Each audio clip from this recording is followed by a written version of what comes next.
Hi everyone, welcome to my channel. Don't forget to like, comment, and subscribe to my channel. A warm welcome to all my new subscribers. Don't forget to subscribe to your sister channel. Okay, we're trying to grow this little channel I have going on here, right? Because we're going to spread the good word and we're going to keep pushing this topic that needs to be talked about more and needs to be expressed more, and we need to fight for Andrea Bharatt. Okay, we're not stopping, y'all. We're not stopping, right? And we're not taking that, right? When the grass cut low, you don't see snakehead, right? We don't see snakehead, right? Everything is revealing itself. Whatever in the dark is come to the light. Whatever in the dark is coming to the light. Right now is coming to the light, right? What this man did to Andrea Bharatt, rest your soul in eternal peace, right? And every day, everybody going all day and doing the candlelight visuals and everything for her, right? Y'all keep doing that. Don't make this carnival thing blind you, because it is to blind the public. Don't let it blind you. Boycott them. Period. Boycott them. Boycott them. This what we are doing is much more important than carnival. Sorry to say it. I'm sorry to say it. But it doesn't matter anymore, because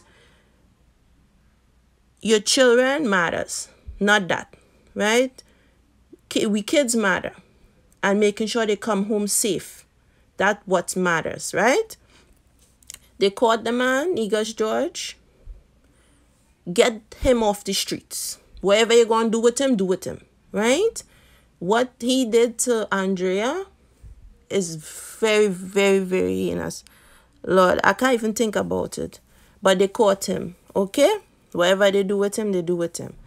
Right? But this video is to show how easy there is to get a fake license plate. So you're going to see that video. You're going to also hear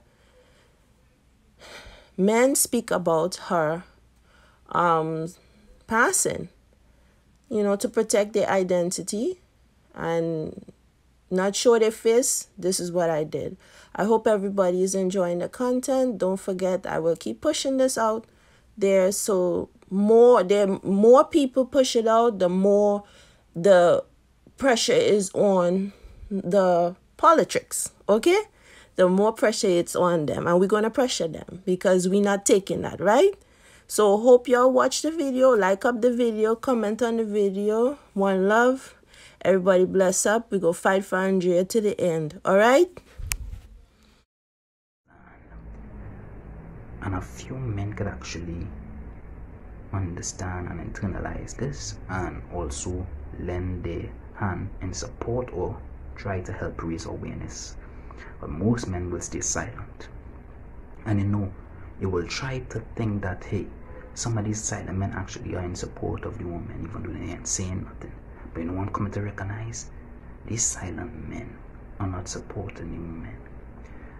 They have their view whereby they are validating the men out there who go out and rape or kidnap. Not like they might say that the raping and kidnapping is right, but they will quicker make an excuse for the man rather than see the point of view of the woman in this extreme situation where they are being kidnapped and killed. And why I said that the men don't care? I posted a poll on my Instagram stories, and the response that I am seeing from the men on that question is what leading me to say this.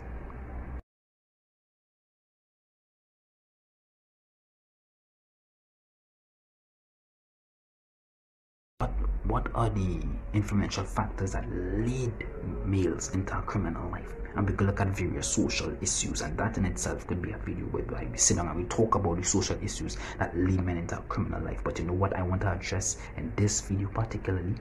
Another influential factor that leads them into the criminal life is the mass media.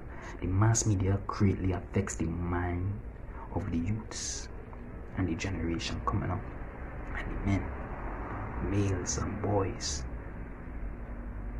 And the music industry is a large factor in the mass media influencing the mind of the young men. And when I look at the music industry in Trinidad, I look at the soca genre as dominant, and another dominant genre coming forth is Trinidad. Trinidad music.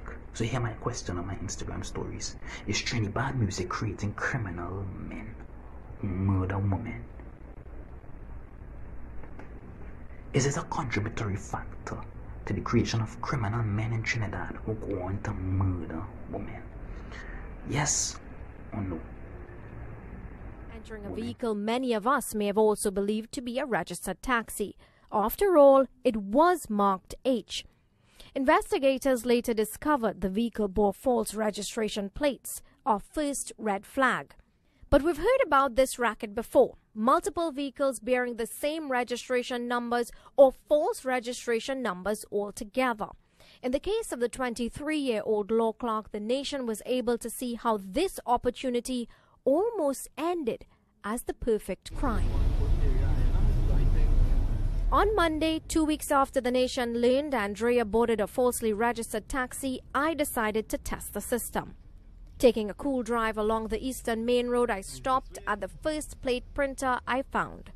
Walking in with my hand swinging and an arbitrary number sequence in my mind, I carried nothing but the payment. No ID, no taxi badge, no certified copy, and I wasn't asked for any of the above. 6 minutes and $225 later, this was me. Just like that, for a cost of $225, I was able to make 2 number plates for a taxi. The attendant asked me to scribble the number I wanted on a brown paper bag where there were also other scribbles, presumably from previous patrons. I was asked if I wanted a receipt, opted yes, and even submitted a fake name. But guess what? Printers are not contravening any law by printing fake plates. They're not obligated to ensure the client's identity aligns with the name on the vehicle registration document. Amendments have been made quite recently to the Motor Vehicle and Road Traffic Act. Act number 15 of 2020 had this proposal, quote, "A person who, without written authorization from the licensing authority, makes or causes to be made or issues registration plates for use on a vehicle, commits an offense, and is liable on summary conviction to a fine of $25,000 and imprisonment for 3 years." End quote. Well, that bill became an act, and in June 2020, 6 months before Andrea was kidnapped and found dead, it was only partially proclaimed. Clause 24 has not seen the day of light. While assented to, it was not one of those sections proclaimed. And until it is, you, me, or the latent rapist taking mental notes can walk into a shop with as little as $100 and walk out with a whole new license plate and a whole new job. But the Act as it stands contains Section 90, which makes it an offense to fraudulently imitate, alter, mutilate, destroy, lose, or lend a license plate, but it doesn't speak to the manufacture of plates. That's because we've been told under the new RFID system, only the licensing authority will be tasked with the manufacture. In the meantime, some private businesses are not waiting on lawmakers to do their jobs. Places like Extreme Glass Tech in Sandy Grande, where much of the search took place for Andrea, issued this statement last Saturday, indicating they had updated their policy and any customer wanting to purchase a number plate must produce ID, driver's permit, and a certified copy. The company says they take this stand to not indirectly support or contribute to false plates being used for unlawful means. In telling the country, "Let's do our part," Extreme Glass Tech suggests others in the industry follow suit to instead rob the thieves, the rapists, and the murderers of the opportunity to deceive. Urvashi Tiwari Rubnarayan, TV6 News.